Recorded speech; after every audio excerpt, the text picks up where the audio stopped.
num dia desse eu estava em Campinho. Então você vê, ela é cortada, entendeu? Como é que uma via expressa tem interrupções, não é isso? De repente é uma via expressa. Então isso é o motivo, por exemplo, dos desastres que tem acontecido.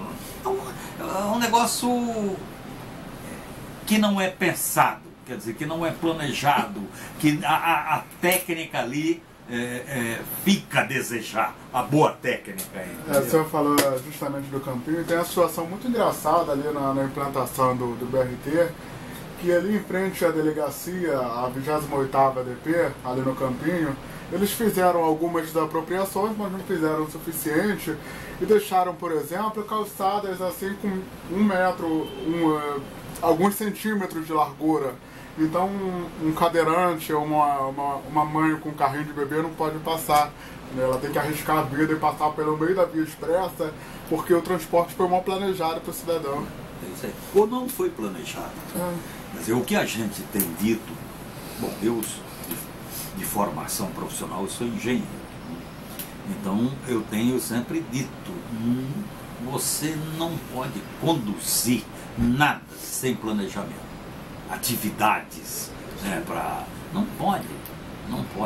E aí, a partir do governo do César Maia na cidade do Rio de Janeiro, eu sempre falo que o César Maia deu um cavalo de pau na política, sabe? Porque ele mudou radicalmente a concepção de administrar a cidade do Rio de Janeiro. Quando a gente tinha toda uma preocupação da função social da cidade, da função social da propriedade urbana, né, que isso daí inclusive é diretriz do Estatuto da Cidade, que define as diretrizes gerais para o desenvolvimento urbano do nosso país. Quer dizer, o César Maia deixa isso de lado e começa, o cavalo de pau é porque a concepção dele é de fazer esta cidade uma cidade elitizada, uma cidade onde você tem suas vidas todas mercantilizadas. Né? E que o Eduardo Paes, que é, né, filho dele, né? Até a turma dizia que ele espermatomaia.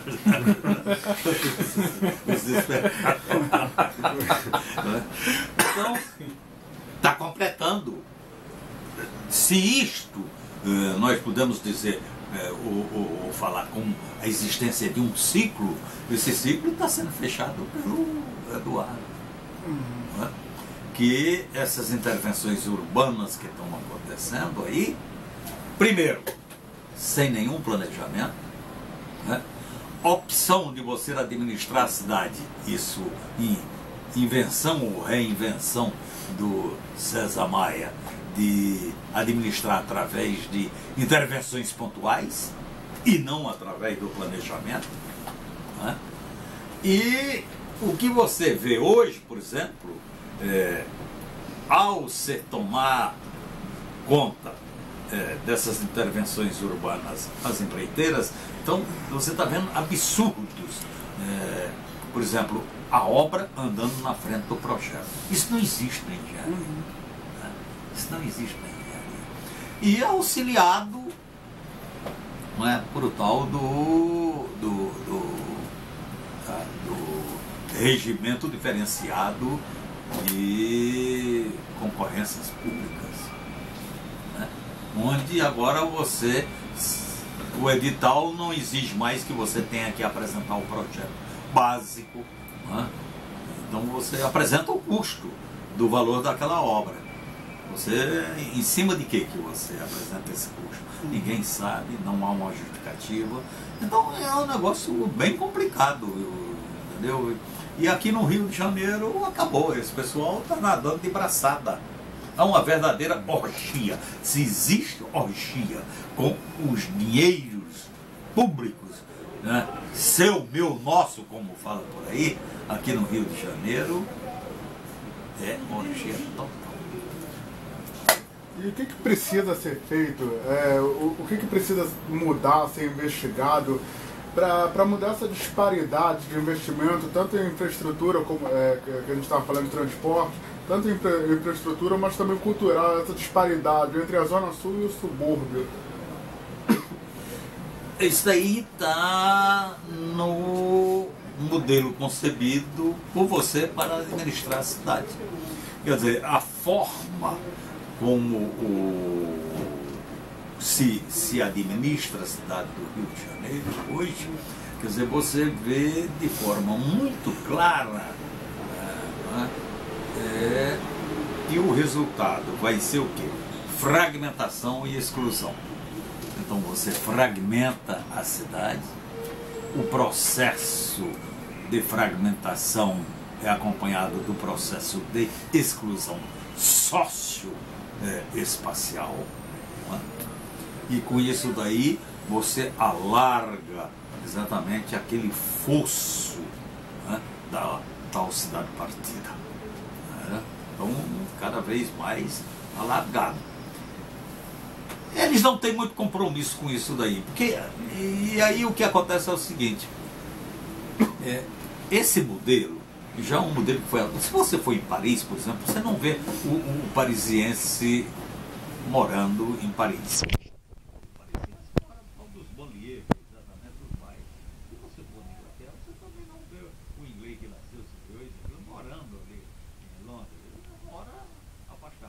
Aqui no Rio de Janeiro nós ainda temos o carioca morando, mas o modelo colocado em prática nessas intervenções urbanas que estão sendo realizadas para você ter no final o resultado da cidade elitizada, isto daí já está começando a existir, que é um deslocamento social, por conta de precarização da vida das pessoas. Eu sempre dou como exemplo, cerca de 30 anos atrás, realmente existia esse deslocamento social. O cidadão que era da Baixada, o sonho dele era morar no Meia, e ele terminava morando no Meia. O do Meia, o sonho era morar na Tijuca, ele terminava morando na Tijuca. Quer dizer, havia o deslocamento social. Mas um deslocamento social, quer dizer, o da Tijuca queria morar no Flamengo, do Flamengo queria morar em Ipanema. Isso aconteceu nesse Rio de Janeiro. Por conta de quê? Por conta de uma melhoria da condição de vida sua como morador do Rio de Janeiro. Hoje, o deslocamento está ao contrário. Por conta de quê? Exatamente da precarização de vida das pessoas. Antes de ontem, então eu estava num almoço, onde encontro com uma ex-vizinha minha. Ué, mas você não é uma ex-vizinha por quê? Ela disse, não, é que eu pagava R$2.000 de aluguel. Aumentou para 4.000, eu não tive mais condição de pagar. Então, para você pagar, aqui no Flamengo, Botafogo, apartamento 3 quartos, está aí nesse preço. Agora, para você pagar esse preço, você tem que ter uma renda aí de 10 a 12 mil reais. Estou falando até o casal. Agora, se você tem 2 filhos, como é que você com 12 ou 15 mil reais, você vai conseguir pagando 4.000, aí vem o condomínio, e vem a despesa com os filhos, e vem as suas despesas? Não dá. E se você tiver, dizer assim, eu não me preocupo, às vezes você vai conversar com as pessoas, não, mas eu já tenho meu apartamento, pago, não devo nada a ninguém, mas está se esquecendo de que não é só o aluguel que está aumentando, quer dizer, o próprio custo de vida, a região aumenta. Aí, por exemplo, eu faço Feira na Glória. Às vezes eu faço em Copacabana, depende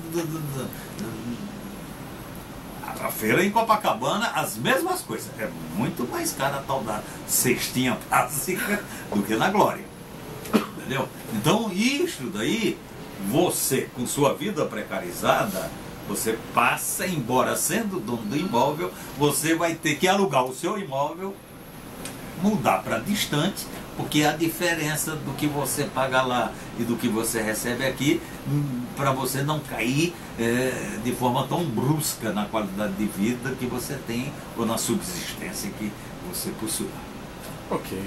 Mudar para a educação agora, Leonardo. Por que o senhor diz que o governo Cabral Pezão privatizou a escola pública? Ele